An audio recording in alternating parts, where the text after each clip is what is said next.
Everyone to stand and face the flag for the Pledge of Allegiance. I pledge allegiance to the flag of the United States of America and to the republic for which it stands, one nation, under God, indivisible, with liberty and justice for all. Good evening. Welcome to the Independence Township Planning Commission meeting. Copies of the agenda for tonight's meeting are available at the entrance to the room. Agendas and minutes of prior meetings are available on the township website. The meeting will be conducted in accordance with the agenda as presented or amended this evening by the Planning Commission. State law establishes planning commissions. This planning commission is comprised of 7 residents appointed to serve their community. Members are appointed by the supervisor and confirmed by the township board. Other individuals participating in the meeting this evening include representatives of the township's planning consultant, Carlisle Wortman Associates, the township's engineering consultant, Noah Frost, and the township planner, Brian Ottman, is here as well. If you wish to address the planning commission, please come forward to the podium. When recognized, provide your name and address on the sign-in sheet. Please begin your remarks by stating your name for the benefit of the commissioners. All remarks are to be addressed to the planning commission, not to anyone else in the room. If you have a cell phone or any other device that could make noise or disrupt the meeting, please turn it off or put it on silent. And at this time, I ask the Planning Commission Secretary to conduct the roll call. Mr. Borsheim. Here. Mr. Galley. Here. Mr. Lockgren. Mr. Patel. Here. Mr. Ritchie. Here. Mr. Sabadat. Here. Mrs. Tully here. We have 6 members out of 7 present. That is a quorum, and we can conduct business and we can make decisions. So the next item is item D, review of the agenda. We have an agenda that's presented before us this evening. Do I have a motion to approve it as presented? Move to approve the agenda as presented. Second. We have a motion and a second. Any discussion? All in favor of approving the agenda as permitted, signify by saying aye. Aye. Opposed? Hearing no one, the agenda is approved. Next item on the agenda is item F, public hearing. It is a PC file 2023-12. Petitioner is CWP West LLC. The parcel is located at 6440 Dixie Highway, parcel number 0832226014. The zoning of this parcel is C3 Highway Commercial, and the petitioner is requesting special land use and conceptual site plan approval for a new car wash on the old Big Boy property as a planned development option in the Dixie Highway Overlay District. Just before I hand the microphone over to Megan from Carlisle Wortman, just for those in the audience who wish to participate, as I indicated, this is a public hearing. What we're going to do is we're going to have Megan present the planning report. I'll ask Mr. Longhurst from Nowak & Frost if he wishes to add any engineering comments. We may have questions and back and forth. I'll ask the petitioner to make a brief presentation so that we've all got the same amount of information. Once we all have that information, it's presented publicly. We'll kind of put a stop on the conversation in the dialogue, and we'll open up the comments for the public. So everyone in attendance who wants to comment on this, you'll have an opportunity once we've all got all the information. Sound good? See some head nods. Good. So bring it back and introduce Megan from Carlisle Wortman to present the planning report. Thank you, Mr. Chair. I'm Megan Masson-Minnock. I'm with Carlisle Wortman Associates. As the chair stated, this is a proposed redevelopment of the former Big Boy restaurant that's been vacant for several years. The existing building is proposed to be removed and the entire site redeveloped as a car wash, which the township's zoning ordinance says is a motor vehicle wash establishment. So I'm going to use those interchangeably. And something to note is that is not an allowed use in the C3 district. It is an allowed use in one of the other districts that's in the Dixie Highway Overlay District. And so using the planned development option, you can have any use that's in any one of those districts allowed underneath that process. So when you went to your zoning ordinance, I'm sure you saw that, oh, this is not an allowed use. It's not listed in the zoning district. How is this coming through? It's because it's part of the overlay. And that's one of one of the reasons that it's coming forward. In our letter, on page 2, we have the standards for the development over the plan development option. And just wanted to highlight a couple of things. In terms of one of the standards is providing a reasonable and material benefit. And we feel the removal of this long-standing obsolete building and replacing with a new meets that standard. Also, it is going to produce more open space landscape areas and pedestrian amenities than what's currently there. If you look, the site's almost completely covered with asphalt, and they would be adding a significant amount of yards and green space. In terms of land use transitions, which is the standard, the proposed car wash may increase the intensity of that site. You have a lot more cars coming and going with a car wash than often with a sit-down restaurant. But I would urge you to look at the whole realm of uses that are allowed in the underlying zoning district, but also in the overlay, and think about it in this particular area at this time. Also, in terms of using innovative and creative site designs, the building that they're putting forward is visually attractive, and also they pushed it up to the road instead of the original concept we saw was at the rear. In terms of providing reasonable mitigation on internal and external circulation, again, this likely will generate a high traffic count. However, we feel like they've reasonably mitigated that circumstance by eliminating a curb cut. Right now, that site has 2 curb cuts, and also they have a good circulation pattern within. They're not connecting to the internal driveway access that's to the credit union that you can see on the diagram there to the south. And I'm sure the applicant will talk more about why they made that choice. No information was provided on stormwater, and we'll defer to the engineer to say more about that. And also, we didn't receive any documentation that the site would be under single ownership. One of the things also in the reasonable impacts is you'll notice that there's single-family residential that backs up to the rear to the site. The noise from the car wash and from the vacuum cleaners could have an impact. We think that they could buffer and do some things with landscaping and walls around to mitigate that, and that might be something that you want to talk to the applicant more about tonight when looking at it as a special land use. There's no issues with area, height, width, and setbacks. They meet all the standards.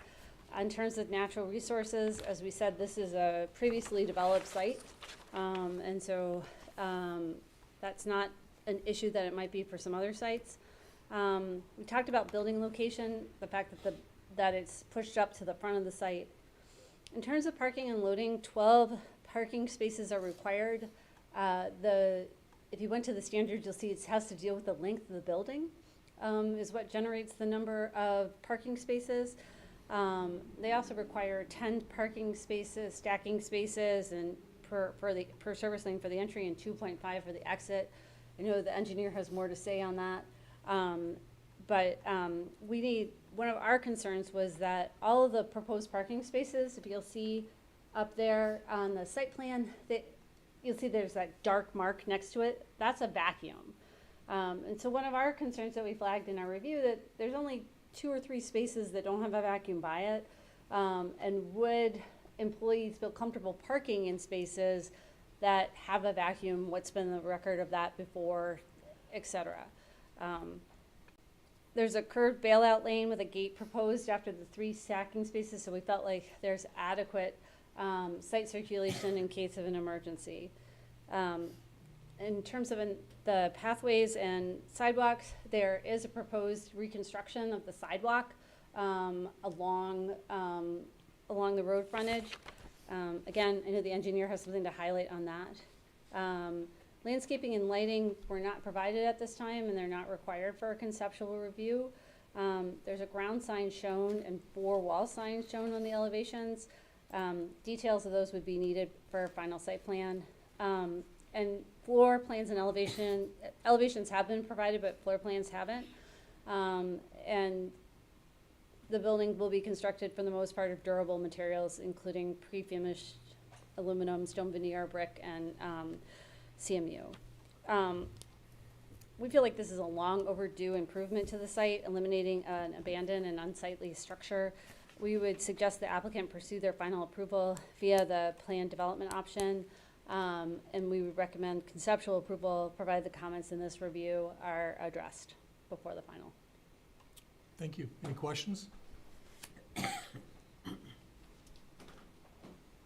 I would just note that, I saw this, we have a informal subcommittee that is comprised of no more than 3 members, so that we don't have a quorum, and we see some select site plans to give some informal comments back to the applicant, and this is a lot better now than it was when we first saw it. Circulation is better. I think the building location's better. I think it's, on a lot of different levels, it's significantly better than when it was first conceived. And I appreciate the applicant listening to our feedback. Any other questions? Mr. Longhurst, anything to add? Sure. As per usual, our letter identifies some cleanup items and some things to look forward to as the project moves forward. And then I'll just highlight a couple of comments here on the current proposal. As was mentioned, the sidewalk along Dixie Highway is going to be updated. We're just noting that the width on that should be increased to 8 feet to conform with township standards there. Again, the 2 drive approaches that are currently on Dixie Highway being reduced down to a single drive approach, we think MDOT will look favorably upon. But just noted that any work within the right-of-way is obviously going to be subject to MDOT review and approval there. As far as the stacking goes, we did point out an item on our review, is that on the exit from the car wash, there's a maneuver where you kind of have to cross the oncoming traffic from Dixie Highway. And then there's not a lot of stacking if, let's say, cars exiting the site were, busy time on Dixie Highway trying to make a left turn. How that maneuvering and how the circulation was going to work there. So wanted the applicant to speak to that. We do note that there is a kind of a bypass that goes to the right into the vacuum area that, cars could use. But just pointed out that there's not a lot of stacking there if traffic's busy on Dixie Highway and multiple cars are exiting the car wash at one time. So for example, perhaps there's technology that indicates that there's a delay in exiting, so maybe the equipment stops, Yeah. and you're in the line, you just kind of wait until it, or slows the something like enter that. when the exit is full or something. Yeah. Yep. From a topographic standpoint, we did note there's some pretty good topography going off to the rear of the site, down to the neighboring property. Just noting that the grading and possible retaining wall details, we'll want to see those mapped out as the plan goes forward. And then kind of concurrently, stormwater management for the site. The site currently drains to a drain off onto the neighboring property.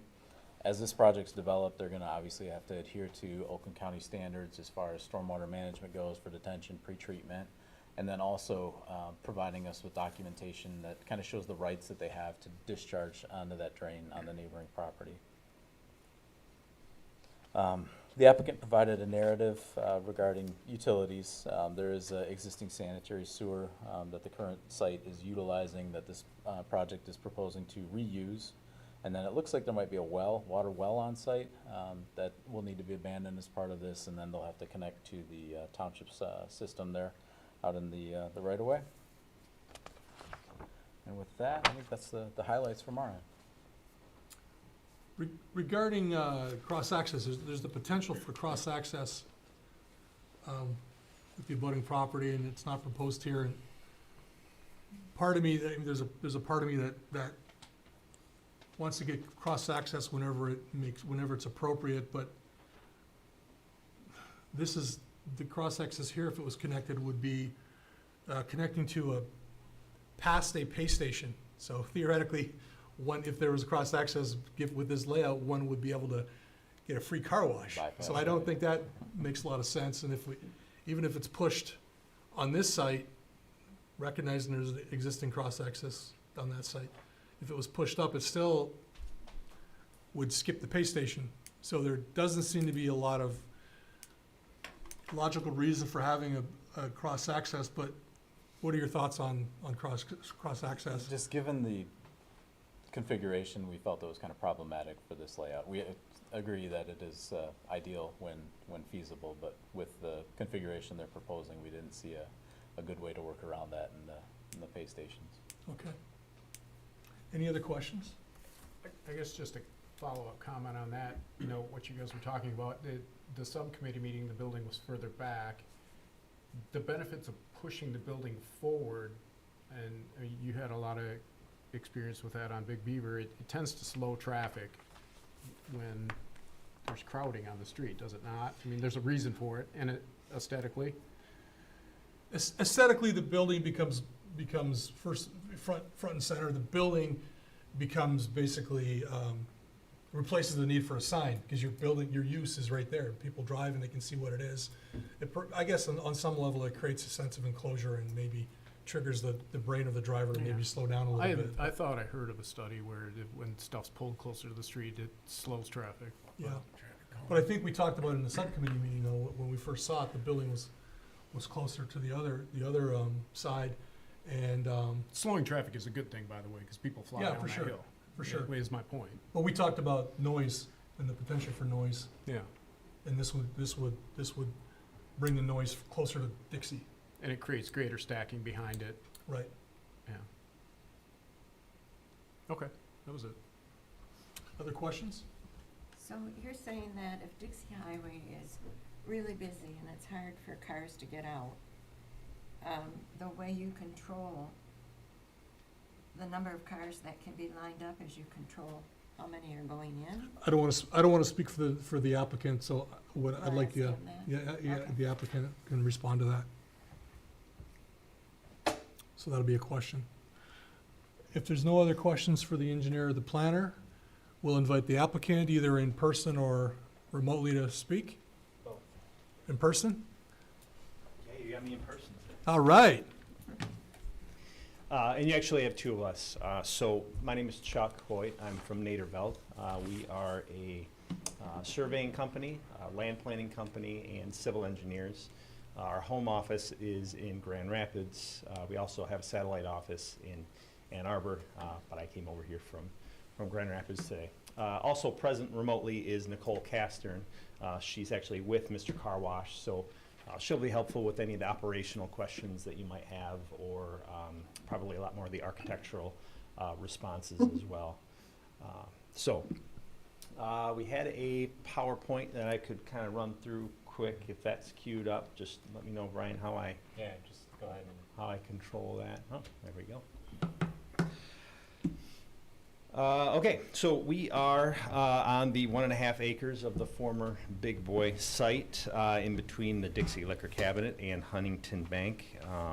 As pointed out by your planning consultant, we're in the C3 Highway Commercial District in the Dixie Highway Target Area, future land use area. Just a little overview of Mr. Car Wash. They are the largest car wash operator in the U.S., and that's just a little bit of data on them right there. And you can see in the map of Michigan, they're really exclusively more on the west side. I'm very familiar with Mr. Car Wash. I'm not a member. I should be, Nicole. Hint, hint. We can hook you up. But, you know, what I will tell you is they're very much interested in getting into the Metro Detroit market. It is really one of their highly targeted areas that they want to break into. And again, from personal experience, they run a very good operation, very tightly run, very clean. You know, not only is your car clean when you come out of it, but the site as well is very well managed. You know, and again, that's evident with the fact that they have 2.06 million members and 90 million cars washed annually. So these guys are professional operators. They're all corporately owned. They don't have you know, differing you know, management on each site. So they take pride in that. They take pride in the sites that they manage, the sites that they design, and the architecture that they produce. One other thing that Mr. Car Wash, and how do I click through here on this, Brian? Do I just give it an old, there we go, look at that. So the freshwater water recycling. So there's a pretty picture on the left there and some data on the right, but the idea is 50% of the water on these sites gets recycled. And that's an important piece, not only just from an environmental standpoint, but also Mr. Car Wash is in the interest of saving money as well, so as not to be an extra burden on any of the public utilities. You know, this is something that they've, you know, paid a lot of attention to, and they've put a lot of resources in to finding ways to provide recycling of the water on the site. Again, here's our site location. Here's this. Here's the plan right here. We'll get into that detail in a little bit, and I promise I'll be brief. I'm not going to go too long on this. I know you have a lot of questions, but I just want to make sure to cover a few things as we go through. We are seeking the plan development option as your planning consultant suggested. And here's the architecture. Okay, so one thing to point out is, you know, from that design subcommittee meeting, we responded to the note that EFS is not a, you know, desired material. You know, and EFS comes in a lot of different sort of qualities. And typically Mr. Car Wash uses the higher quality of the EFS, but hearing what that comment was, they've changed their architecture, you know, which they're able to do. They can make those modifications for particular sites, and they've done so in this case. So they've eliminated the EFS and replaced it with stone and brick. But this is all sort of consistent with the theme in terms of architecture and color scheme and that sort of thing that all Mr. Car Washes look like.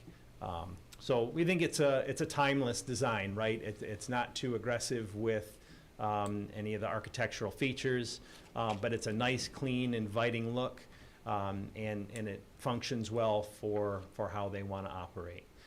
We've provided a lot of the different sort of different details of the accessory type structures that are needed for a car wash operation. Obviously, there needs to be a point of service area with a canopy. So that's where you either swipe your card, or actually, I believe there's a reader of a barcode, right? Because what you should understand is Mr. Car Wash is typically a membership for those who are members. It's a membership operation, right? So you get a little barcode sticker at the top corner of your window. So what that does is it makes for just very rapid service. So instead of you sitting there, stopping at the point of service, getting your credit card out, trying to figure out what wash you want, type in the whole thing, you really can kind of just cruise right through. So it makes for a very efficient operation and a very kind of well-run business in that respect. There's the attendant hut, right? That guy's got to stay warm, and he's got to keep an eye on everything out on the site, right? So if there's trash that needs to get picked up, or a customer needing assistance, or any of those sorts of things, he has a spot to be able to look and watch and see how things are being operated. So he has a little enclosure. He or she has an enclosure that they're able to operate from. And again, this is not a cheap, you know, sort of insignificant structure. This is within the theme of what Mr. Car Wash likes to do. And so here we go. Here's some actual kind of renderings of what the structure looks like. You know, you can pay kind of particular attention to, and we'll provide, we can provide more detail on this when the site plan full submittal goes in, is the vacuums here. So one thing to point out is the lighting, which points straight down, but you should also know there's a central vacuum location that we've indicated on the site plan. That this is different than the old style of vacuums, where you have the motor at each location, and you've got all these different motors running at the same time, and it sort of increases the noise. What you should understand is one central vacuum location within an enclosure is how these operate. So I'll just kind of click through and show you, you know, this is yes, sir. So noise level compared to your old school vacuum, or like when I'm cleaning out my garage and I break out the shop vac, it's not that loud. If you have like my shop vac, then it's definitely going to be quieter than that. Giving you actual numbers, I'm going to hesitate to do that. By all means, we can provide that with the site plan submittal. in terms of decibel level. What I will say in, I think, almost all municipalities that Mr. Car Wash puts a building in, there's a noise ordinance that they need to meet, and they meet it every time. Okay. And typically that's, To the noise? yeah, go ahead. Sorry. We've done several noise studies for a lot of sites, so I'm very familiar with about what the vacuums kind of set off. And about 20 feet away from the vacuums, you're at about 60 decibels, I believe, even less, maybe 57. And that's a normal conversation or an air conditioner. So not like your old loud shop vacs, if that helps. Right, It I'm does help. probably talking about 60 decibels right now.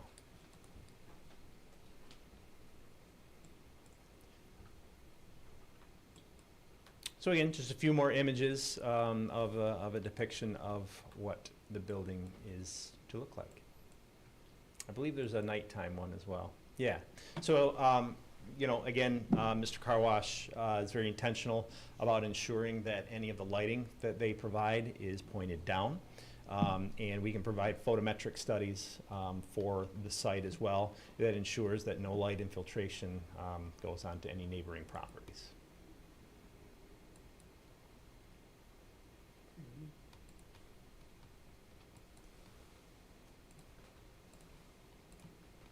Okay, so that's it for the sort of PowerPoint section of the presentation. So again, back to the location of the site, right? So we're within that Dixie Highway target area, specifically the southeast sub area, which I think is from Mabee Road down to Waterford Township. As noted in your master plan, that is pretty much exclusively a commercial district. Right? It has the established corridor with what I'll call moderate setbacks, right? There's this discussion of setback and the placement of the building and what that does to sort of the aesthetic and the traffic calming.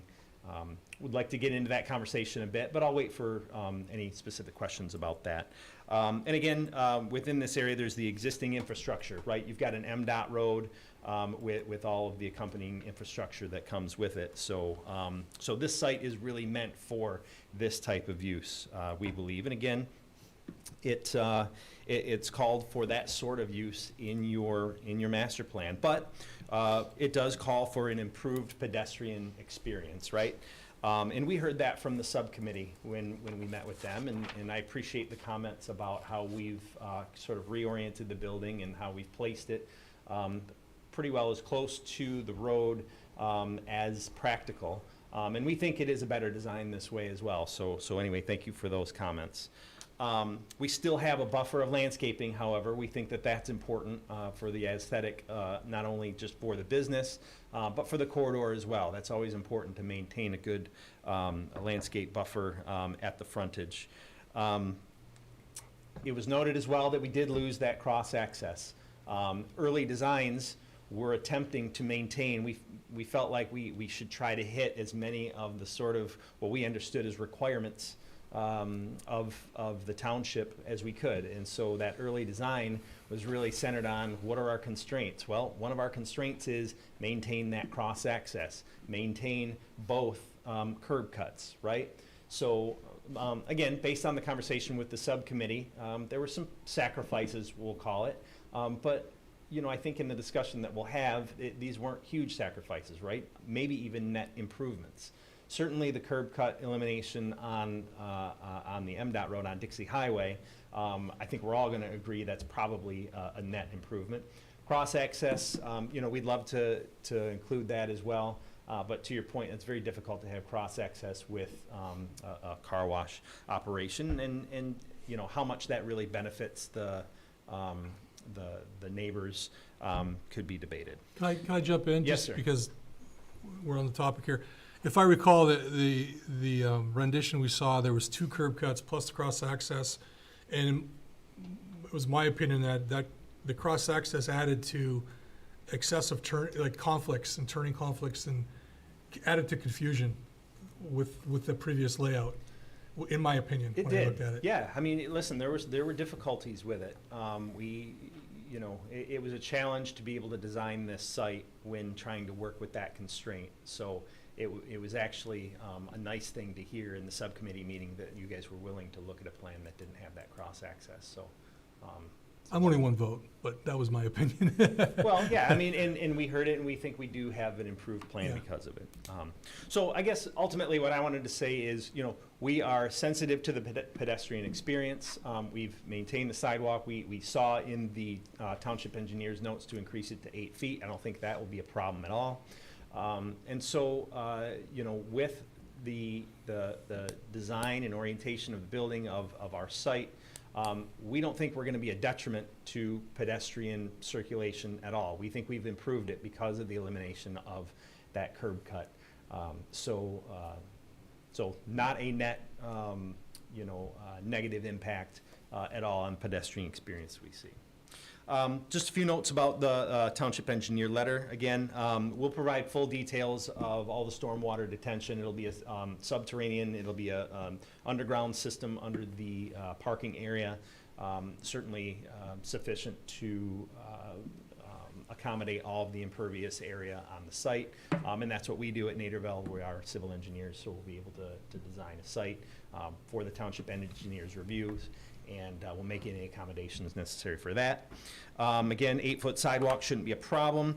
There was also a note about the stacking lanes. And while I think, we probably could make the adjustment to get them to 12 feet, if we show them at 11 feet, the only one concern I may have, and let's just acknowledge it now, the exit lane, right? So the exit coming out of the tunnel, if we increased to 12 foot, that's 3 foot, we may then need to push the building a few feet closer to the intersection. And so there's a conflict there, right? I don't know that we want to move too much closer to the intersection or to the exit out onto Dixie Highway. So something that we can work through, just wanted to acknowledge that. And then that very specific detail too, right? So again, making sure everybody understands what we're talking about.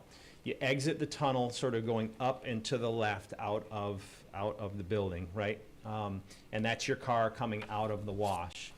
The idea is, well, if somebody's coming in from Dixie Highway, is there a conflict of somebody, making everybody back up onto Dixie Highway? Well, the right-of-way is going to be for the person entering into the site, and we think that they're going to move quickly because they can go all the way to the back of the site now, and then all the way down to get to that point of service. So I can't imagine that stacking would happen all the way back that way.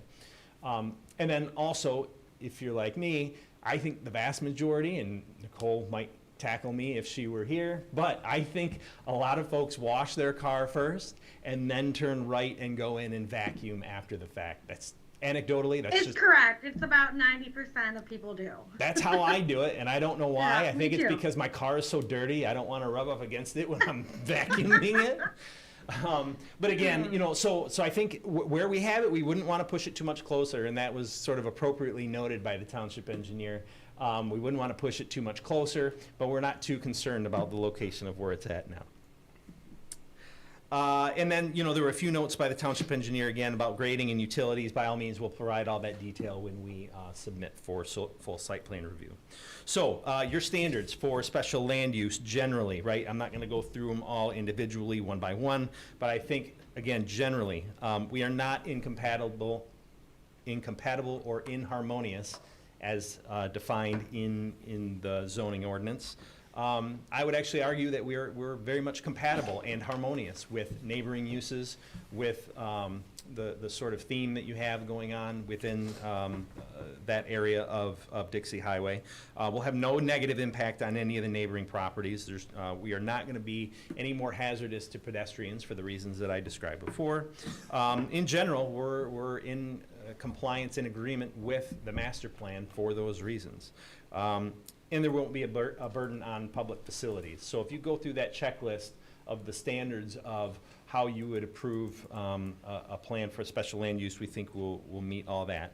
One note about operation, Nicole can correct me if I'm wrong, typical hours of operation are 7:30 a.m. to 8 p.m. And again, from personal experience and from how I see these sites operate. Mr. Car Wash is a professional operator. They know what they're doing. They're experienced at this. They run a good, clean operation, and there will be a good addition to the business community in Independence Township. I'll be here for any questions as we go on. Any questions about either the site plan or operations? Go ahead. This is probably for Nicole. I think it came up in the consultant report, but I think it was addressed at the pre-meeting. Was it 2 employees on site at a time? We have about 2 to 3 employees at a time. There is a shift change. So there are 3 stalls without vacuums back by the point of sale canopy, which they'll typically park in. We haven't had anyone complain about vacuum stall, like parking in them, because they're a little extra wide and a little extra deep for that reason. Yeah. Did I answer your question? Yeah, Okay. it does. And seeing the renderings that he had in the PowerPoint, the vacuums are sleek and low profile, so it's nothing bulky that you're parking next to if you had to. So, that And I answered think it. that's a good point to bring up, is that we always have staff on site. It's not like an unattended area where there's gonna be loud noises, loud music, garbage, people hanging out at all like that, and they're all Mr. Car Wash owned, not franchisee owned. So we get to really control our standards and bring it to the A game. And just to address the we have anti-collision software in the tunnel. So even if they're exiting the tunnel and there's backed up several cars back, there is an anti-collision lane that it won't let any of the cars proceed in the tunnel until the other people are able to escape further. So I hope that answers some questions too. Typical hours of operation? About 7 a.m. to 7 p.m. in the winter, and then 7 a.m. to 8 p.m. in the summer is typically what we do. And you both heard the comment that Megan mentioned regarding landscaping or a wall treatment along the north, the rear, thank you, the rear property line to buffer the noise. And Yeah, absolutely. We heard it, and if I can speak for Nicole, that's something that Mr. Car Wash is always willing to do, to add extra landscaping for aesthetic and for any other reason like that. They say what that kind of wall was gonna be? I didn't hear if you said. Have you given thought about a wall, a fence, landscaping combination? Not sure what a wall would do for noise necessarily. I mean, a lot of times you can achieve that with sort of, plant life. But we'd be open to ideas. But no, we haven't, thought of just building like Okay. I guess what you don't screen want wall. is the headlights coming in, off the street, pointing back into the subdivision behind you there. So, I mean, Well, so am I able to get onto just regular internet here? Yeah. I can't see where I'm at. Mr. Chair, there was one comment, I apologize, I didn't say in my presentation. We had asked, and the engineer had mentioned it, that there's not a walkway connection between the sidewalk and the building. And so we felt that that was something that should be there. It's just, please put that on your list of things to discuss. Yeah. Isn't that part of the overlay requirements too? I believe I so. would think so. Yeah. So, There may be people who walk or bike to work, so, Mhm. yep. I don't know what I'm doing here. I was trying to get to Google Maps, and I'm going to stop doing anything right now. There's a fairly heavy tree canopy behind the site. It's about 380 feet, I think, from the very corner of our building. So the very top point of that green area to the nearest home is about 380 feet, and that 380 feet is complete tree cover. So I think headlights, perhaps at night, and again, by all means, planting that area up at that corner is something that we would intend to do. To sort of mitigate any of the headlights, and we would do it with year-round plantings, greenery that. The coniferous hedges. Yeah. Yeah. Yeah. I guess what I'm getting at is that whatever landscaping is there, or trees, or buffer, Yeah. you know, Yeah. natural buffer that might be there, it needs to be on your property to buffer it, not on the other people's property. It needs to be enhanced Because on if our they decide property. they wanna cut theirs down, then now your lights are infringing on their property, so. Hmm. So you need to buffer it on your property, so. Understood. If there's, we can always come back with questions, so at this Just call me point- up when you're. Yeah, thank you. Good presentation, thank you.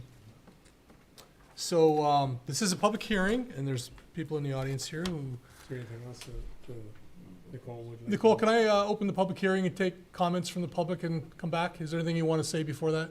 No, yeah, please Okay. do. Thank Please, you. Yeah, thanks. A public hearing is an opportunity for residents to share their comments on a specific project with the planning commission. Everyone in attendance who wishes to speak will be provided with an opportunity to speak. We appreciate everyone who came out tonight to share their thoughts with the planning commission. Your comments are important. Before I open the public hearing, it's important to set up just some basic ground rules so it can be effective and efficient. First, when you come to the podium, please begin your comments by stating your name and address for the public record. Please all address all comments to the planning commission. Please be respectful of the planning commission, the consultants, the applicant, and anyone else in the audience. And this is an opportunity for residents to provide comment. It's not a discussion, it's not a debate. And please, no clapping, cheering, talking during the public hearing. And with that, I welcome the first person to come up to the podium and introduce yourself and share your comments with us. Good evening. Good evening. Thanks for coming tonight. Glad to be here. Since I just lied. My name's Kathy DeRocher, 5352 Forest Ridge Drive. I'm on the board of Clarkston Pines Condo Association. And our concern as an association is runoff that would be affecting our wetlands, trash that would be affecting our property, and we have had evidence of that of other establishments along that lovely Dixie corridor that just ends up on our side of the property line. And it's very difficult to get back there because of the swamp, to do cleanup work. And the other issue, I personally, when I saw the plan the other day, was the noise level for those residents that live on Water's Edge Way, and lights, especially later in the evening and in the winter.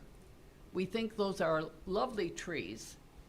I get lights from Taco Bell and Speedway gas station just because of the traffic flow. You know, I'm not asking anybody to do anything about it. They've been there forever, both those establishments, and it's the nature of the beast. But if we can keep that level of noise and light down for our residents at that end of our property, I know we as a board would be very grateful. Okay. And that water drain, storm water draining off in our, worries me. Yep. Thank you. What we'll do is we'll take all the comments, then we'll address the ones that, at the end of the public hearing. And we'll have the experts speak to those. Next. Good evening. Good evening. My name is Fred Ritter. I live at 6472 Water's Edge Way.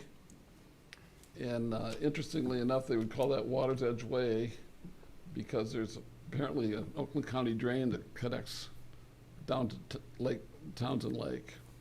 And she just called it a swamp, and you guys call it a wetland.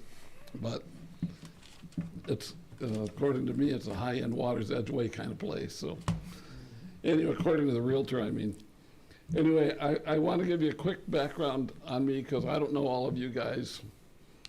But I was on this planning commission for a year, and I was on the zoning board of appeals for 3 years, so I know what you're dealing with. I was on the township board for 10 years, 4 as a trustee and 6 as treasurer.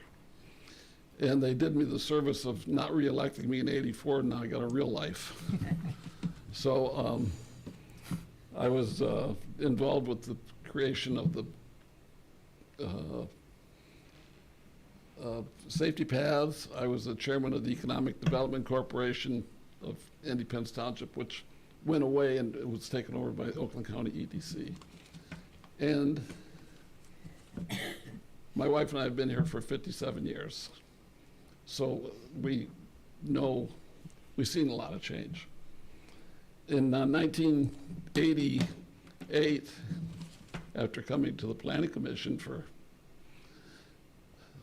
2 years, I finally got approved for a car wash. And we built, my wife and I, it's Sheila, by the way, developed from the ground up and built the Clarkston Auto Wash. And it took 2 years through the township because it required gas station zoning. And they were afraid I was going to put a gas station in when all I wanted to do was put a car wash in. But I needed gas station zoning in order to have the ancillary or the accessory use of a car wash. And right around then, the state law changed and the township adopted it. And I had the first planned unit development in Independence for the car wash. It's very close to contract zoning. And I'm only telling you this because I want you guys to know that you've got some power here. And I'm not looking to be an adversary or to stop anything. I just want it to be the best for the township. So that's one hat. I've got so many different thoughts here. I'm concerned, first off, as a resident next door neighbor, with lights, and if they have a dark sky thing, that's fine. We can work with that. I've been to Jackson Hole, Wyoming. They have a dark sky thing there, and it's good. And based on what I heard earlier, I guess that's something that can be accommodated. Right now, our bedroom window is in the whole street. And looking at that picture, we're the street that's showing there. And our home is right in the middle of it. We get a light shining in our house from the old Kent Bank. I guess it's Fifth Third now. And it's fine when everything is in foliage, but there's 5 or 6 months of the year that you don't need a night light. You don't even need to turn on your lights. So that's one of the things I'll talk to Brian about, and maybe the ordinance people, enforcement people can do something about that. But I wouldn't want to exacerbate that problem with what I know, the kind of lighting that's required for a car wash. If there's going to be a flag, how will that be lit, and which way will the light shine? And that's a question. I put up a flag. I had to go through the planning department or the zoning or whatever in order to get that approved and the lighting.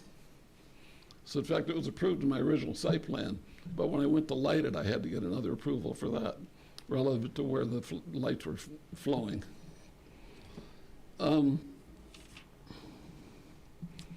The thing that I want to talk about is architecture. This is Clarkston. When I applied for my car wash, I was the 9th applicant and the first one to get a car wash. And the reason I got it was because of my architecture. Everybody else wanted to build what every other car wash in America looked like. And we came in, and because we'd been to Williamsburg, Virginia, probably 10 times by then, we had a desire. We liked that architecture. So when we came in with a plan of a building that looked like a colonial building, that helped our approval. And I think it was a real asset to the community. In fact, we got beautification awards for it. Interestingly enough, when the town center car wash was built 16 years later, the only way they could get their zoning is if they did everything that Ritter did down on Dixie Highway. And so I have a concern about the aesthetics of this building and what we're trying to accomplish in this community and continue to be Clarkston. And to me, I understand all the different architectural things that happen. in car washes, I've seen all kinds of different structures. In fact, on the website for Mr. Car Wash, their headquarters in Tucson has a southwestern look to it, so it's fitting that community. So I think that you guys need to have a conversation architecturally with something that's going to be here for a very long time. And just to give you an idea of what I'm talking about, next door, look at the Huntington Bank building. That has a different look, a nice look that fits with my car wash, the town center car wash. And I think you should look at that and consider it.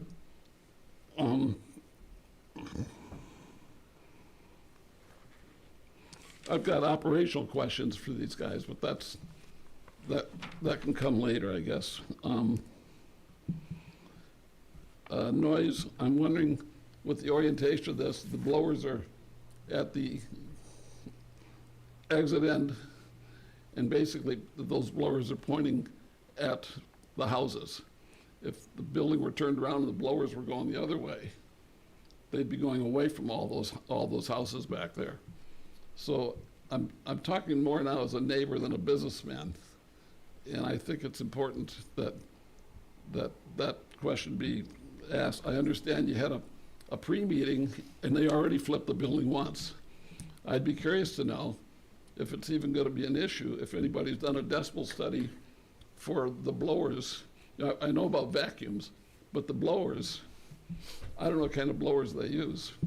I had 15 horse producers that generated 200 miles an hour wind, but I never had a problem with neighbors because I wasn't anywhere near residential.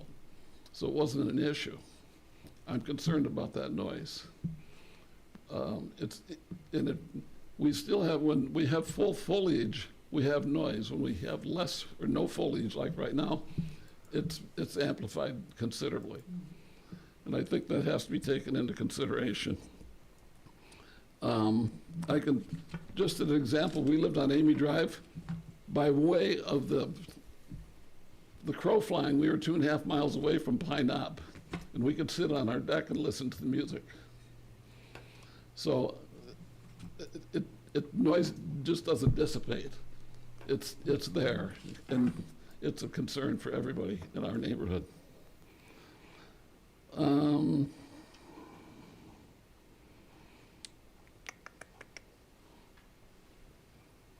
The drainage, wetlands, trash, Kathy handled that. So I guess I've got so many things on my mind here, but I think I've touched on the key things. But for me, the architecture, the aesthetic thing of the fact that we're in Clarkston is a big deal to me. The other thing that's a big deal to me as a businessman is how involved will these guys be in the community. In our business, if somebody came in for any kind of a charity, nobody ever left empty-handed, whether we gave them a book of 5 or a membership for a year. And I don't know what the standard is for these guys, but I think that they're a national company. They're owned by an equity fund. We're another profit center. I want them to be members of the community. It's a big deal. They talked about how many jobs would be created.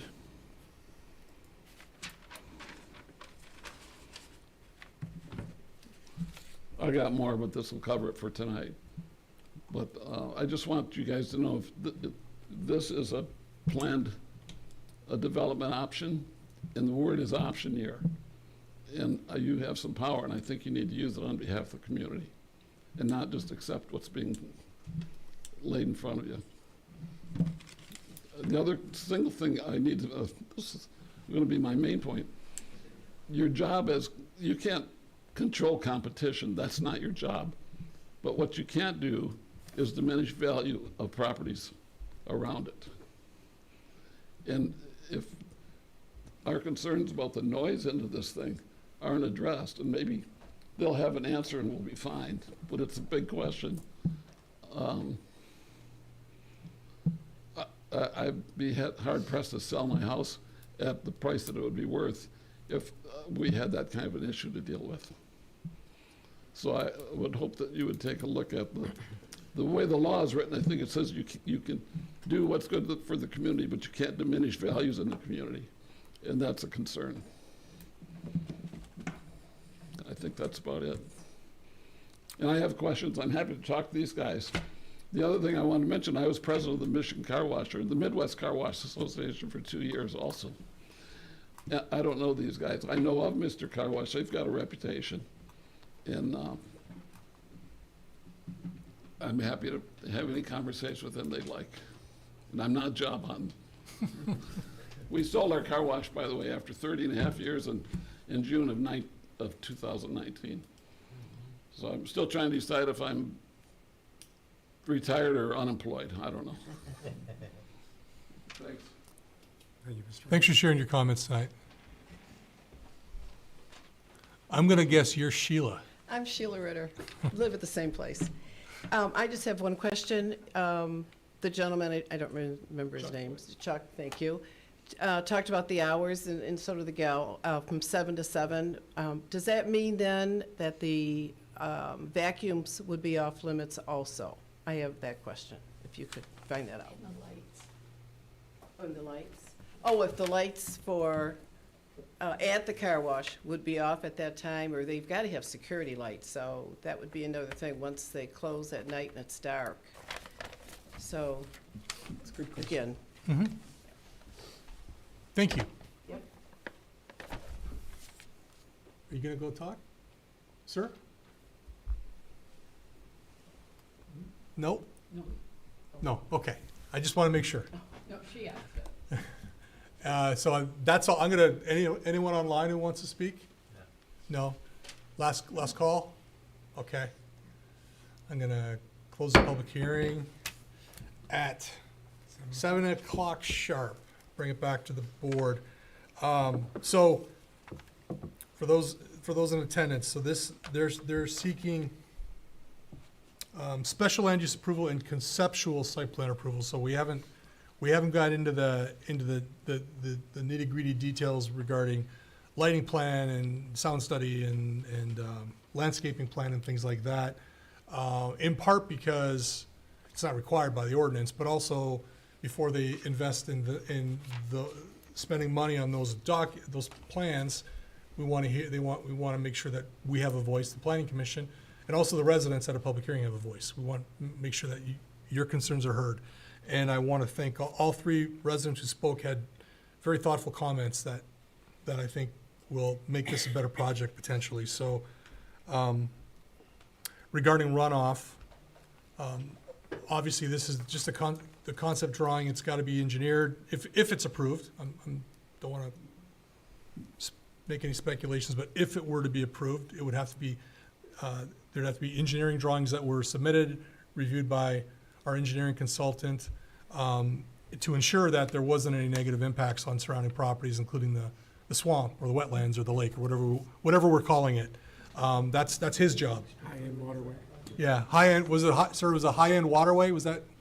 Water's Edge Way is Water's Edge my Way. street name. Yeah.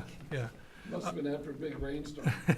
So by law, this project cannot negatively impact abutting properties. So I want you to leave here knowing that, and that's Mr. Longhurst's job, is to ensure that doesn't happen. I'll have Nicole, not yet though, but I'll have Nicole operationally trash. This can't generate trash. It's got to be picked up. It's got to be kept clean. I agree with you. That would be my concern too. The noise study, they'll provide noise information. If they're approved moving forward, they will have to prove that noise is not going to negatively impact abutting properties. That as well as lighting. Lighting, the Chuck indicated verbally that lights are going to shine downward. He's going to have to prove that in a lighting study, that not impact abutting properties and cars on the right of way. Cars on Dixie, we don't want drivers to be blinded. I'll have Nicole speak to trash and the hours of operation and how that affects the vacuums and the lights. And also regarding your standing as members of the community, donations, working with the community, et cetera. Could you speak to those points, please? Hi, yeah, thanks. And good questions. And we will definitely provide the noise study. For the vacuums, they will be turned off at night. They won't be able to be used. So the sound will not be coming from the car wash or the vacuums at all after 7 or 8 p.m. if it's summertime. The lights, the down lights on the vacuums do stay on, and it's more of site safety, security. It's not obtrusive, it's not too bright, and we'll prove that in a light study. The tunnel, the car wash tunnel, it's obviously the doors are closed on each end, and it emits like a light blue light. It's not strobe light or anything. It's just a nice soft light that's just kind of glows at night, and it kind of shows that we're closed. Was that it? Oh, and trash. We always, every day we pick up trash. We're very, very big on it. We have very high standards for picking up trash in and around our site. There's always somebody, if they're not helping a customer, they're going around and cleaning the stuff up. So, and then we like to be very involved in the communities we go into. I know that we have a specific program that we go in and actually donate for schools and other stuff like that, and fundraise and volunteer. And we always encourage our team members to also get out there and volunteer. I can't remember right now off the top of my head what it's called. It's like Mr. Cares or something. I can get back to you and get you guys some literature on like what we try to do with the community, because it's not just we're coming in and we're, you know, an outside company. We want to be, to keep our standards high. We like being our headquarters from Tucson to keep that, but we hire locally, right? And we want those people to stick around and be a part of the community and have a sense of pride. So yeah, I can provide that information as well. That answer everything? Did that answer everything? Anyone else have any? Did we cover the comments that the residents brought up? Architecture. Oh, yeah. Architecture. Interior So, layout. pardon me? We talked, I guess, Mr. Ritter brought up the thing about maybe flipping the whole, site plan so the blowers are at the other end. I don't know if that's possible or not. Brings the curb cut farther to the south, which is at the base of the hill. So I don't know if, the road commission would look at that favorably or not, but. Be in close proximity to the approach just to the south as well, so that might not be as optimal as where they have it currently proposed. Be right next to the entrance to the bank, that's what you're saying. Well, the noise study might make that moot. Well, the noise study needs to cover, I think, the blowers, the dryer blowers as well as the vacuums, I think is what, Mr. Ritter was getting at as well, so. It will, yeah. We'll make sure we have that. No, we've already taken comment. Mr. Ritter, I'll give you 2 minutes at the podium, just because you took the time to be here this evening, but I don't want to do this from the audience. That's fine, and I just wanted to clarify, my concern. So 2 minutes at the podium, and then that's it. My concern for noise was not the vacuums. I know that's nominal, and I know it dissipates. It's at a different pitch. My car wash had 6 15-horse producers. And that decibel count, and my employees were required to, because we hand dried and we had people there, they were required to wear ear protection. But that was noisy. Yep. And my question is there more noise at the exit end, or is there, where the blowers are, or is there more noise at the entrance end where the blowers are blowing to? And it may not be required to, if they're doing a noise study, they must know the answer to that question. Right. And that would help us with the orientation of the building. That's all I was talking about, was the blowers. And then the other thing,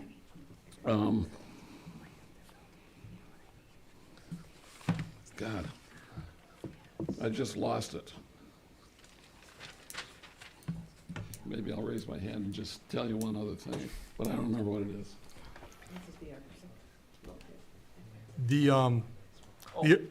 I'm sorry. Okay, you got another 45 seconds. That's all I need.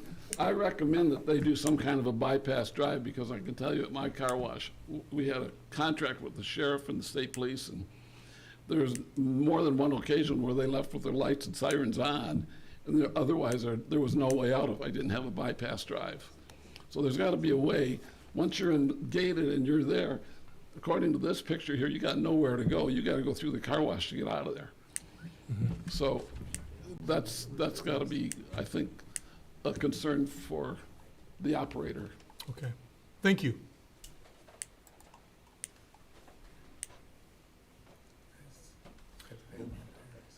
It looks like, Chuck, could you address the bypass?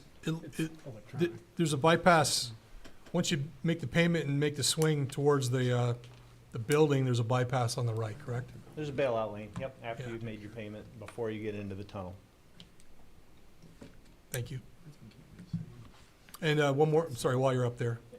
Architecturally, we met in the pre-app meeting, and I think I was the one who said I don't like EFS, and I strongly suggested quality materials. As car wash buildings go, I think this, my subjective opinion is it's pretty nice, but how does this compare? Is this the Mr. Ritter indicated in he was at another, in Tucson, I believe he said there was a building that reflected kind of the Tucson architecture.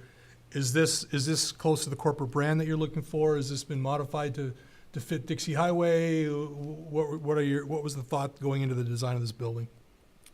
I'm going to defer that one to Nicole. Okay. Yeah. So, Mr. Car Wash has been around since I think, gosh, I don't want to say 99. I know the number, but it's been a while.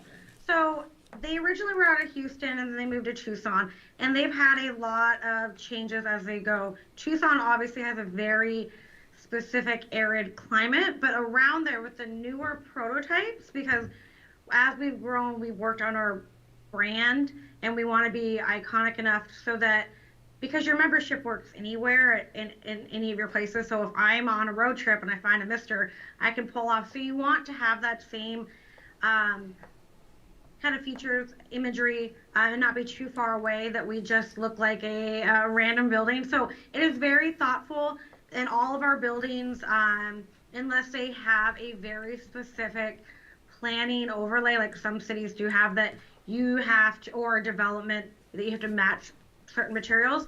We prefer to go with our brand and our prototype because we want our members to be able to notice us and utilize us wherever they are. I think our building is great.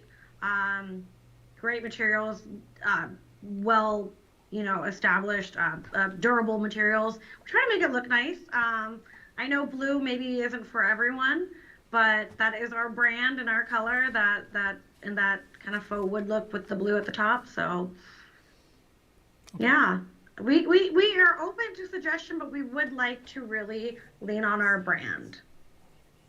Okay, thank you. Yeah. Anyone else? Well, I guess to use your phrase, I'm only one vote. If we turn this into a single pitch colonial home, you're looking at the broad side of it. So it's going to look like a 150-foot long barn with a few windows in it. And I think the way it's drawn, I guess you could change a peak here or there, but to me, it's far more aesthetically pleasing than just the broad side of a one-story colonial. Because you're just going to be looking at a flat side, if you turn it into a brick colonial. Have the interrupted roof heights is what you're saying, gives it some character, whatever. Again, I'm just one vote, but I think it's Yeah. aesthetically pleasing myself. I guess just to, put my 2 cents worth in, to talk about, I think what Mr. Ritter was getting at, I don't think it necessarily has to be a colonial look, but I think he's looking for some architecture that makes it look like it fits in. I guess, to me, this is the type of building that would, maybe the building that's at the corner of, maybe in Sashabaw, where the, like Buddy's Pizza and stuff is, there's where you got the, you do have the EFS cornices at the top or something to give it some character. Where I think the way this is drawn is just a more modern, modern looking building versus maybe an older architectural style. And I think that's what the audience was getting at, was something that fits more in the character of Clarkston. Not that there's not too many very modern buildings. That's across the street. No.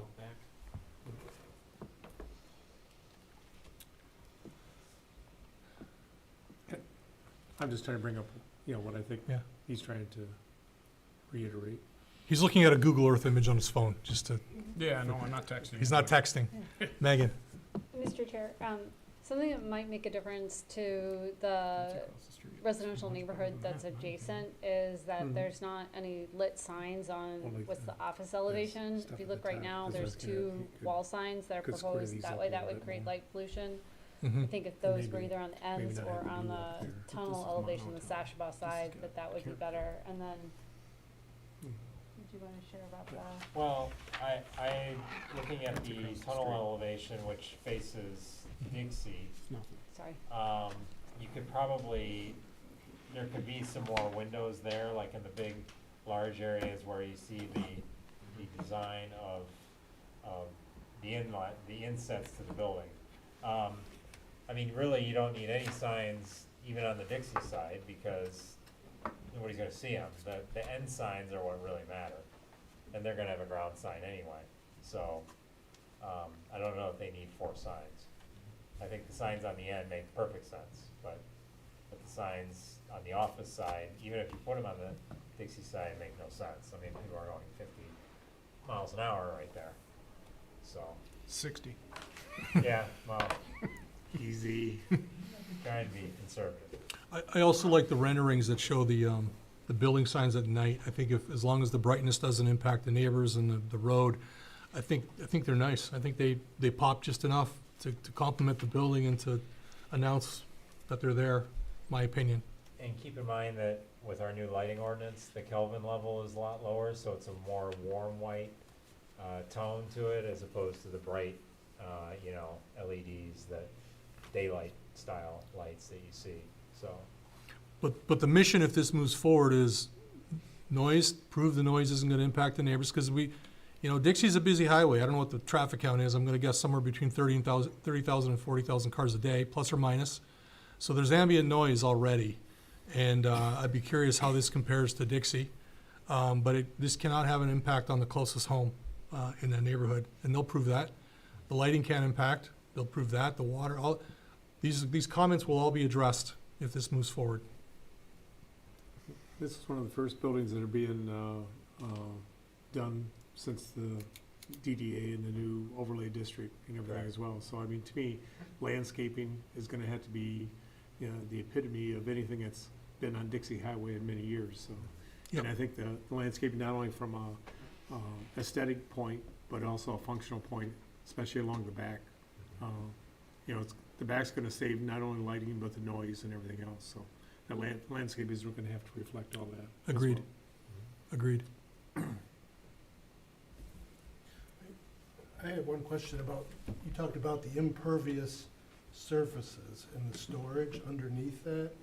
Without going into too much technical, but there's tanks that store the water then, and then it's pumped into the sewers when the water level decreases? Yeah, so there's no pump though. It's an underground storage. It's underground chambers that will accommodate the storm water to a certain degree, 100-year. Yeah, you're gonna storm. trigger the full county ordinance, so. Yeah. Yep.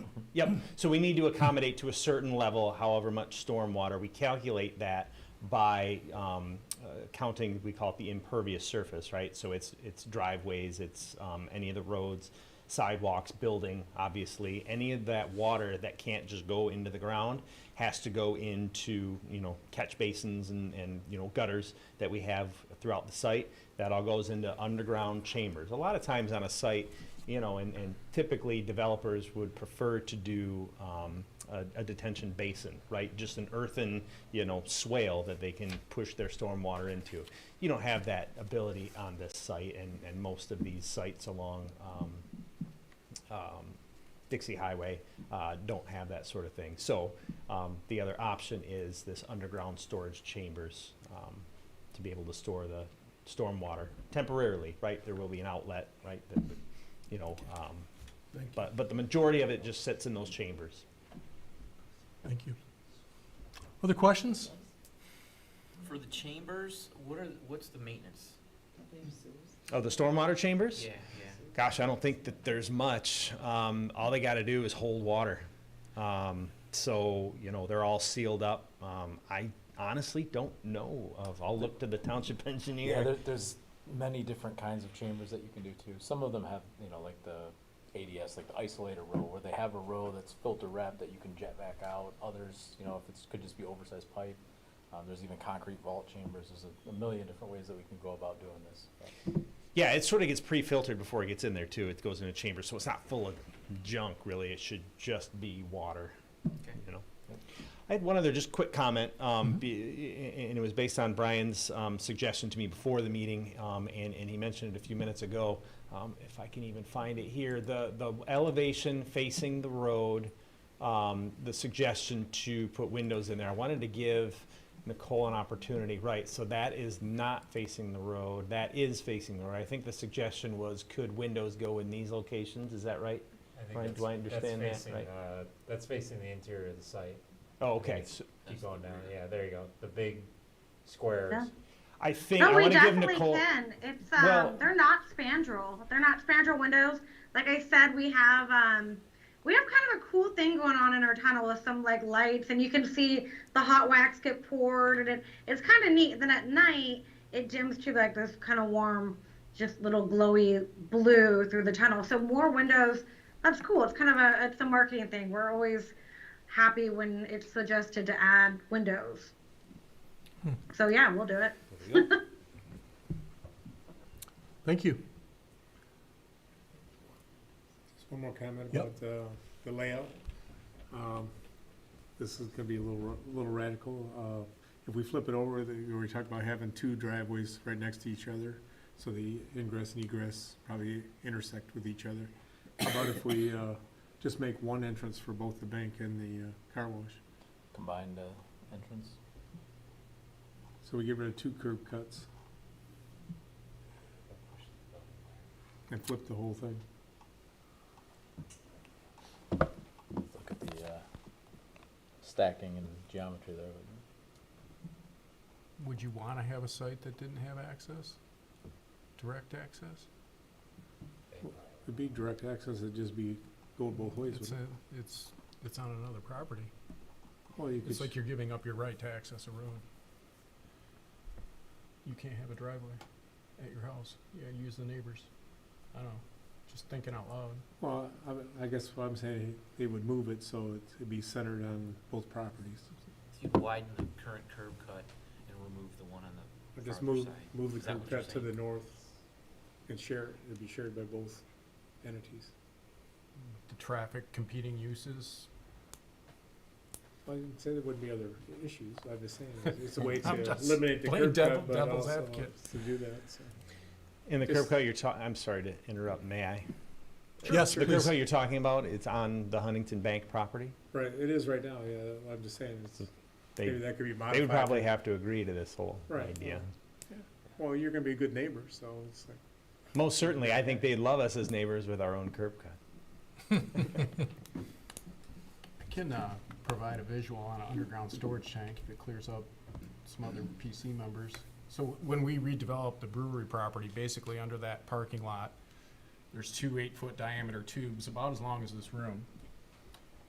That lot happened to be all sand, so it had drains in the bottom of the tanks. So basically dug up the whole parking lot, dropped those tanks in, backfilled it with gravel like a septic field. And all the water from that whole parking lot goes into both those tubes, and halfway up in the tubes it had cross connections to spread the water evenly through both tubes. So it's obviously a smaller site and might be different ground conditions, but it all gets stored on site is the main thing. Correct. Stored, and it, like you said, he mentioned, it'll get treated, so we're gonna clean the stormwater, we're gonna store it, and then we're gonna release it at a controlled rate, Correct. provided all those details get worked out. Did you do a version of this when you were spitballing ideas? Did you do a version that included a shared access drive? No, I don't think that we did. Again, we we can't make the assumption that a Yeah. neighboring property is gonna allow such a thing. Yeah. At the time, we had 2 accesses onto the site, that, that we had to work with. So, even just eliminating one, we thought was a good, sort of compromise. Eliminating both wasn't anything that we really, entertained the thought of. And again, the nature of a car wash business, the circulation is, it can be tricky even when it's on your own site, right? As you see here. A lot of thought gets put into it. And so to have a shared access, it can be done by all means. I mean, it happens. But because of the circulation of a site, of how a car wash operates, certainly don't think that neighboring uses would invite that onto their property, so it wasn't a consideration. I don't think we even spitballed that idea. So I'm gonna, before I say this, I'm gonna apologize to any bankers or anyone else who works at a lending institution. But if we're expecting a banker to think radically and approve sharing a drive with a car wash, I think the odds of that are 0.00%. So while I totally appreciate where you're coming from, and I think it's a cool thought, I think relying on this moving forward to, or the shared here, and eliminating that curb cut, I think that's a big ask. But I think it's a cool idea. Well, it's really the only solution if we put if we want the curb cut to be to the south. Yeah. To me, it's the only workable solution, so. But obviously it would, Huntington Bank would have to be in on that, so. With the technology as is explained to me that we have today, and I'm okay with this layout, given the safeguards that are gonna be potentially in place. Like I say, if it stays in this layout, then I just think the noise, study is gonna be paramount, so. Agree. Got some work to do, but personally, I'm okay with this concept. They gotta get the details ironed out. Well, see, Mr. Ritter's saying this is not a traditional enough design for Clarkston.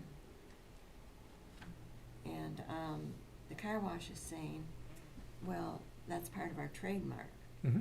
We're a national company and we need it to be the same so people can find it wherever they go, like McDonald's, kind of an idea. So I don't know whether the discussion we had about adding windows will help anything. I'm not quite sure what we were talking about there. Well, I think it was suggested, I don't want to speak for Mr. Rotman, but I think he was suggesting that by adding windows, it would break up the massing, it would add some visual interest, it would add more light and make it a more interesting building, and I think I think it's a good thought. I agree with it. Glass is a quality building material. And I think the mood lighting that Nicole explained to me is kind of cool. Like it helps to, with the soft blue that she mentioned, it kind of, it conveys the fact that it's a car wash, because that lighting is, I think, would make my mind as a driver think that it's a car wash. So I think it's a good improvement. They indicated they were willing to do it. But go ahead. Well, and there are limits on what can be done, given each side's argument, Mm-hmm. you know.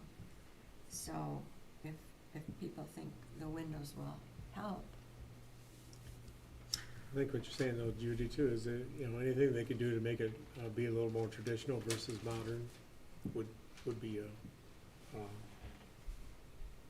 something that would be looked upon favorably, I think, so. yeah, but they can't lose their brand either. Well, McDonald's has changed over the years too, so. You don't see big golden arches on every building, so. You see little Like golden ones, arches. There you go. I Or always maybe we just see a little bit of modern and not a lot, so. I always describe zoning as the balance, balance of property rights, and this is another balance. It's balance between what the corporation wants for their brand, what the township wants for quality, and we've got to meet somewhere in the middle and get that balance. So that's, I think they've heard us, they've heard the residents, they read the report of Carlisle Wortman, they heard Mr. Ottman's comments, and I think that they're paying attention tonight, and we'll see this again with details, including sound and lighting and those other details. Any other questions?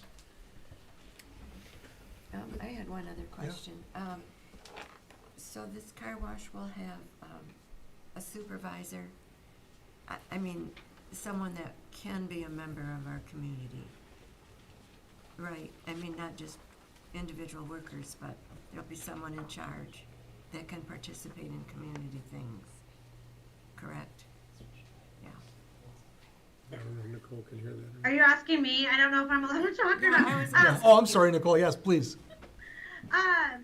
So we always have a general manager on site too, and then we have a regional manager, and they visit every Monday as well, and they're local, and they might take a couple of sites in the area, but yeah, they are definitely from Clarkston, a part of Clarkston, and, you know, a team with Mister, so kind of good for us, and gonna be great for Clarkston, so yeah.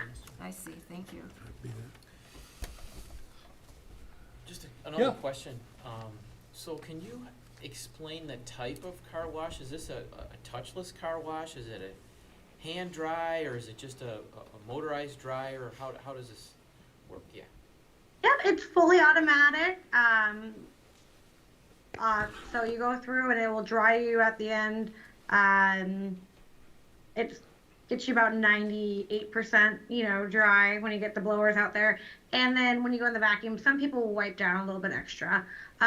We also have that trench drain right at the end of the tunnel to help catch any water that does come off and drip off so it doesn't get onto the street. But yeah, totally automated. It takes about 1.5 minutes to get through. It's quick, painless, and it does a great job. Okay. Have we squeezed about enough out of this conversation? Go ahead. Back to what Judy was saying, I was thinking about this today when they were talking about a car wash, and the way my weird mind works, in Holland, Michigan, just driving, last time I drove through, they have like this beautiful junkyard. It doesn't look like a junkyard at all, and they also have a car, I don't know whose car wash it is in Holland, but it's just really pretty, and that was just something I was just thinking about, when you talk about traditional architecture. Thank you. For, when this comes back, if they get conceptual approval tonight and this comes back, will it be a public hearing? No. No, okay. For those who are in attendance tonight, you want to come back, if it does get approved and comes back for final, we'll let you, there'll be an opportunity to speak. It's not a public hearing, we'll let you talk, okay? So, stay tuned. Postcard or No postcard, postcards only for public hearings? correct. Okay. But it's on the web, it's posted on the website, and if you have any questions, call Brian. They'll respond, so, okay. I think we've run this as far as we can run it. Is anyone prepared to make any type of a motion?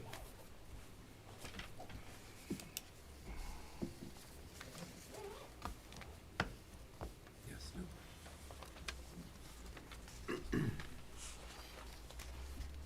I'll make a motion on the PC file 2023-012 for the 6440 Dixie Highway, parcel number 08-32-226-014, that we grant special land use approval and conceptual site plan approval for the new car wash as a planned development option in the Dixie Highway Overlay District, with the comments of the board and the consultants be taking effect about runoff, drainage runoff, trash, lights, noise, architecture, and I guess demonstrate how they would be have community involvement as well, so. I'll second that. Any discussion? Can we have a roll call vote, please? Mr. Borshine, Yes. Mr. Galley, Yes.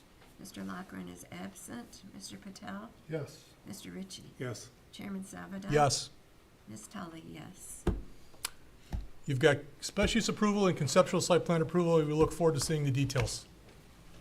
Thank you guys. Thank you. Thank you. Yes. Mr. Chairman, I'm Yes. gonna make a note, we skipped over public comment for items not on the agenda mistakenly, I believe, at Mis- the beginning of the meeting. Absolutely You just wanna call that out mistakenly. quick? Before the residents leave, would anyone like to make any comments for items that are not on tonight's agenda? Okay, anyone online? No? Thank you. Appreciate that. Next item is item F2. This is under public hearing, is this? Yeah, really, it's G. Okay, it's really G. 2024 Planning Commission meeting schedule. I lost my place here, I had it on my screen. There's no special dates next year, the way the There we calendar are. falls. It's the second Thursday every month.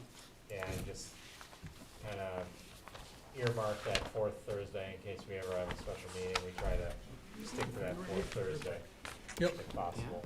okay. We have a motion to approve the schedule as proposed. So moved. Second? All in favor, any discussion? All in favor of approving the schedule as presented signify by saying aye. Aye. Opposed? Hearing no one, the schedule is approved for 2024. Next item is approval of the minutes. We'll take them one at a time. H1, regular meeting minutes of October 12th, 2023. Is there a motion to approve the minutes as presented? So, Second. Moved, seconded. Any discussion? All in favor of approving the minutes as of October 12th, 2023, signify by saying aye. Aye. Opposed? Abstentions? Meetings are approved. I guess that's me, I wasn't there. Is that an abstention? You don't have to. Yes, oh, whatever. It's up to you. Which one do you want? An abstention. Abstention. Ms. Tully abstained. Thank you. And H2, special meeting minutes, November 30th, 2023.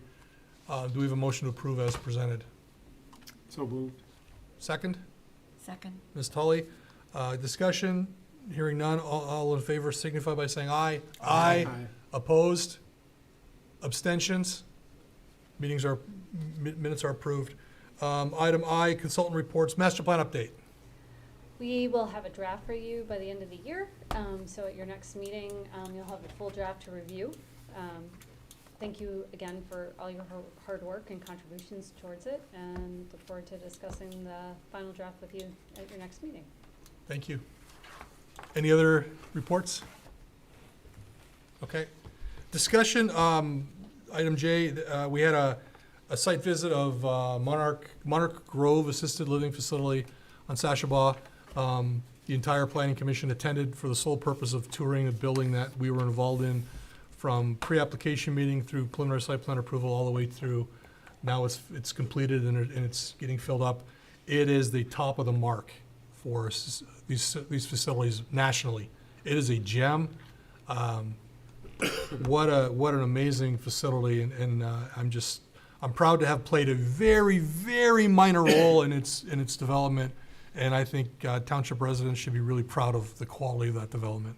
Any other comments about the tour? It met or exceeded everything they said they were gonna do. Yeah. So, I mean, I told them that tonight. I was not ashamed of that at all, that I'm very, I guess, proud that it, like I say, they exceeded everything they said they were gonna do, so. Yeah, and kudos to Brian, and every planning commission member attended it. It was a great experience. So thank you to Kirko for that. Any other comments, discussion? I'll just comment, we're coming to another year end. Happy to serve another year on the planning commission, and I'm happy to serve with a group of what I consider great people, great consultants, great staff, and everybody's very respectful, very thorough. So I think just congratulations to everybody. You're all good people. Happy to serve with y'all. I would echo that. I think this is an excellent body. It's a really good mix, different opinions, and we're respectful of each other. We do a lot of good work. Ms. Tully and I have both applied to be reinstated. We'll see how that goes.